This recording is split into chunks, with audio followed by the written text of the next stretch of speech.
Already know कि हम exercise 7.3 के क्वेश्चंस को सॉल्व कर रहे हैं। तो प्रीवियस लेक्चर में हमने ऑलरेडी इस एक्सरसाइज के फर्स्ट 7 क्वेश्चंस को सॉल्व किया हुआ है।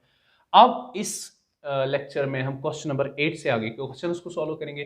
तो क्वेश्चन नंबर 8 में हमसे क्या पूछा जा रहा है, हाउ मेनी वर्ड्स। तो फिर से क्या बनाने हैं, वर्ड्स। तो वर्ड्स किन से बनते हैं, अल्फाबेट से, विथ और विथआउट मीनिंग, चाहे उनकी मीनिंग हो या ना हो कोई मतलब नहीं। यूजिंग ऑल द लेटर्स, तो ये यहां पे इंपॉर्टेंट है, using all the letters of the word equation. Sir words तो बनाने हैं लेकिन किन अल्फाबेट्स का यूज करके।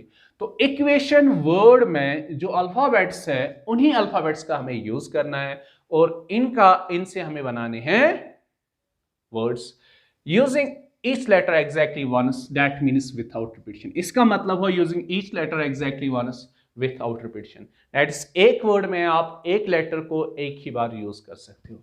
तो करेंगे परमिटेशन क्वेश्चन से इसको सॉल्व।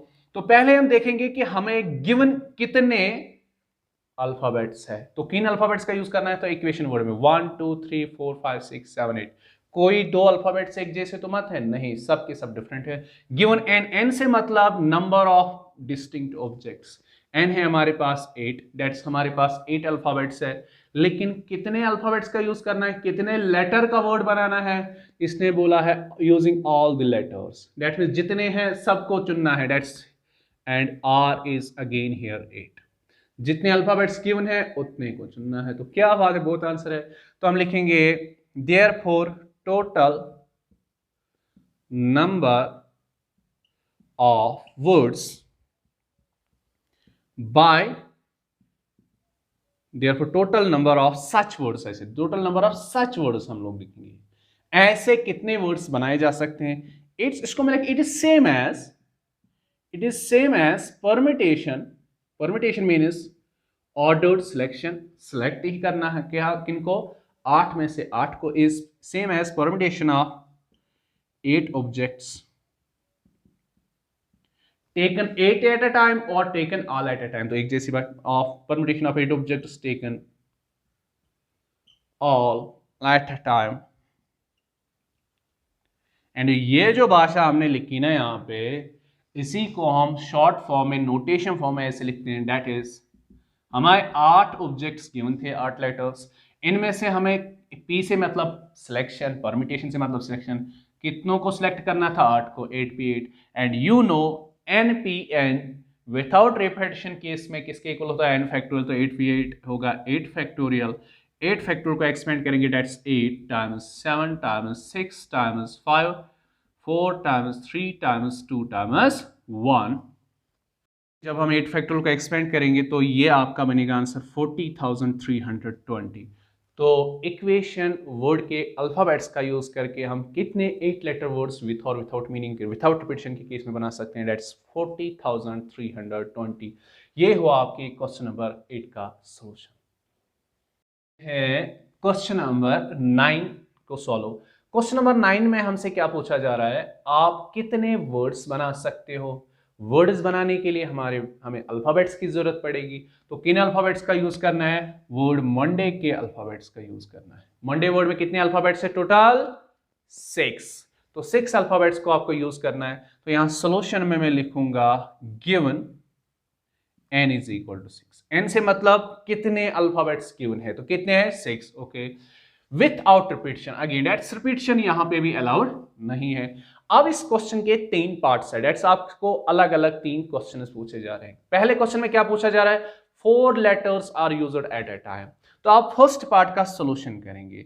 यहां मैं लिखूंगा here r is equal to 4, that is आपको गिवन n में से कितने ऑब्जेक्ट्स को एट अ टाइम यूज करना है, 4 ऑब्जेक्ट्स को। तो सिंपल है ना, आंसर हम लिखेंगे therefore total number of 4 letter words, कितने 4 लेटर वर्ड्स बनाए जा सकते हैं गिवन 6 लेटर्स का यूज करके। Therefore total number of 4 letter words is same as, ये एक जैसा कैसा, is same as permutation of, permutation means selection but ordered selection.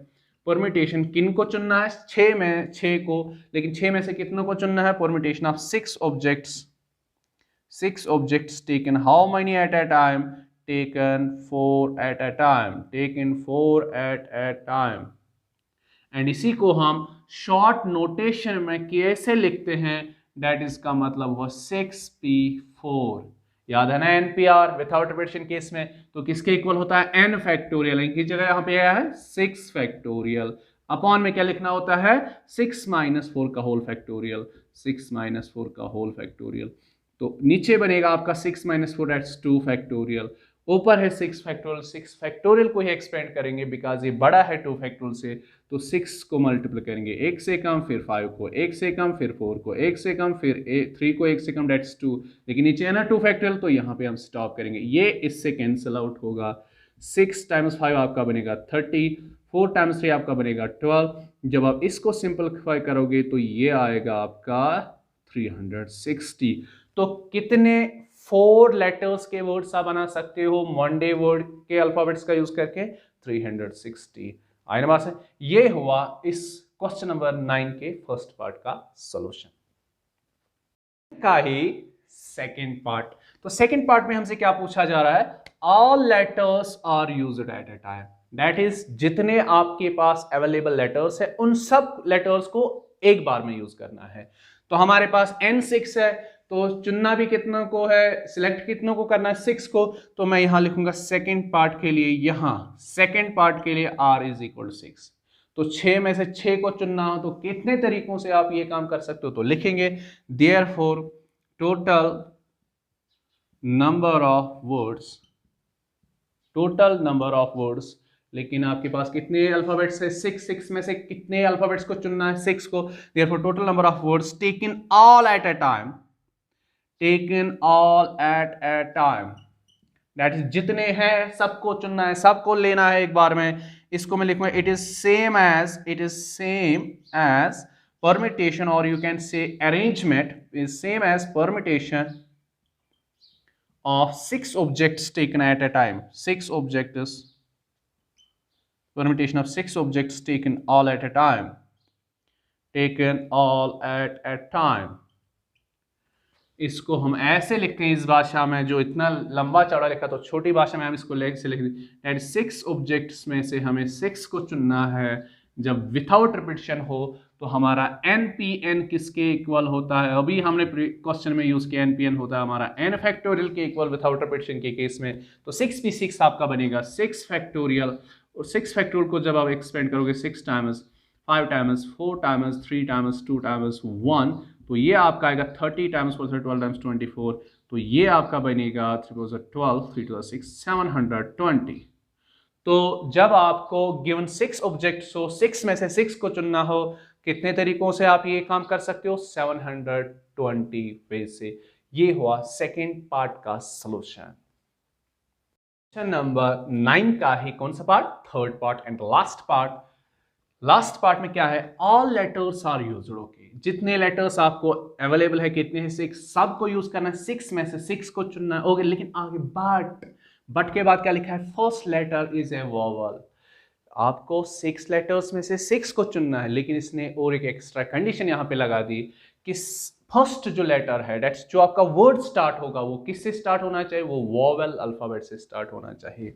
तो यहां पे पंगा है फर्स्ट वैकेंट प्लेस के लिए। तो फिर से हम फंडामेंटल प्रिंसिपल ऑफ मल्टीप्लिकेशन का यूज करेंगे। तो हमें कितने अल्फाबेट्स का वर्ड बनाना है? 6, लेकिन फर्स्ट के लिए एक्स्ट्रा कंडीशन है, तो इसको मैं अलग रखूंगा। जो रिमेनिंग है हमारे पास 5 वैकेंट प्लेसेस, उनको मैं अलग से लिखूंगा, थोड़ा सा इसको अलग, बिकॉज के लिए एक्स्ट्रा। तो यहां पे इसने बोला है कि first letter is a vowel, तो यहां पे सिर्फ आप वोवेल लेटर को ही भर सकते हो। लेकिन अब आपने देखना है जो गिवन आपके पास 6 अल्फाबेट्स है, उनमें से कितने कंसोनेंट्स है, कितने वोवेल्स है। तो वोवेल्स कितने हैं? M वोवेल है? नहीं। O है, A है। आपके पास 2 वोवेल है, तो 2 आपके पास वोवेल है, that's O and A। And remaining है कंसोनेंट, डेट्स 4 है आपके पास कंसोनेंट्स। कौन कौन सा? M N D Y, ये आपके पास 4। आई ना बात समझ में? तो अब बताओ इसको आप किस किस से भर सकते हो, या तो ओ से या ए से, या तो ओ से या ए से। तो इसको हम सिर्फ दो ही तरीकों से भर सकते हैं, या तो ओ से या ए से। सपोज यहां पे हमने ओ का यूज किया, ओ का यूज किया, बिकॉज हमने तो ये टू रिप्रेजेंट्स किया, किस किस से इसको भरा जा सकता है, लेकिन एक बार में हम एक ही का यूज करेंगे। तो सपोज हमने ओ का यूज किया। अब इस क्वेश्चन में स्टार्टिंग में ही लिखा था विथआउट रिपीटिशन, दैट इज ओ को आप यूज नहीं कर सकते। अब आपके पास कितने अल्फाबेट्स बचे, M N D Y A, because remaining 5 vacant place के लिए कोई कंडीशन नहीं है। अब आपके पास 5 अल्फाबेट्स है, लेकिन कितने वैकेंट प्लेसेस को फिल करना है, 5 को।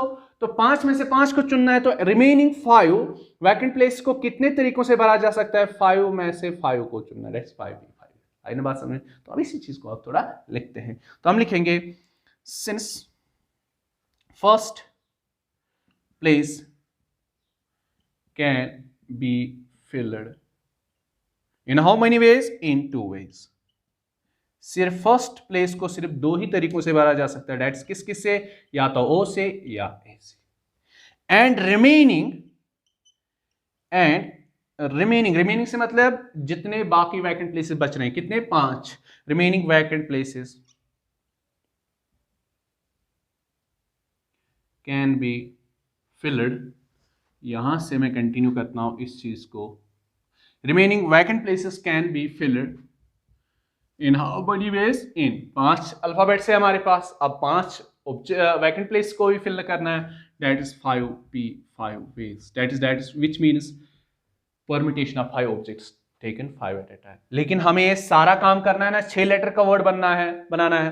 तो फंडामेंटल प्रिंसिपल ऑफ काउंटिंग कहता है, तो पूरा 6 लेटर वर्ड कैसे बनेगा, आप देखो ये आप काम कितने के तरीकों से कर सकते हो, मल्टीप्लाइड बाय ये वाला काम कितने। तो लिखेंगे लास्ट में देयरफॉर बाय, एफ से मतलब फंडामेंटल, प्री से मतलब प्रिंसिपल, और एम से मतलब multiplication, total number of such words, such word से मतलब सच 6 लेटर वर्ड्स इज। पहला काम आप कितने तरीकों से कर सकते हो, डेट्स पहले वैकेंट प्लेस को आप कितने अलग अलग वे से भर सकते हो, 2 ही तरीकों से, 2 multiplied by remaining 5 vacant place से आप कितने तरीकों से भर सकते हो, 5p 5 वेज, डेट्स 5 में से 5 को चुनना विदाउट रिपीटिशन।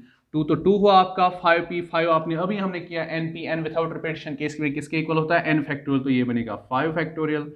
2 टाइम्स 5 फैक्टोरियल को एक्सपेंड करेंगे, that's 5 times 4 times 3 times 2 times 1, तो यह आएगा आपका 2 टाइम्स 5 4 20 टाइम्स 6, तो ये बनेगा आपका आंसर 120 टाइम्स 2, दैट्स 240। तो ऐसे कितने 6 लेटर वर्ड्स बनाए जा सकते हैं जो वॉवेल से ही स्टार्ट होंगे, दैट इज 240। ये हुआ आपके क्वेश्चन नंबर 9 के तीनों पार्ट्स का सॉल्यूशन।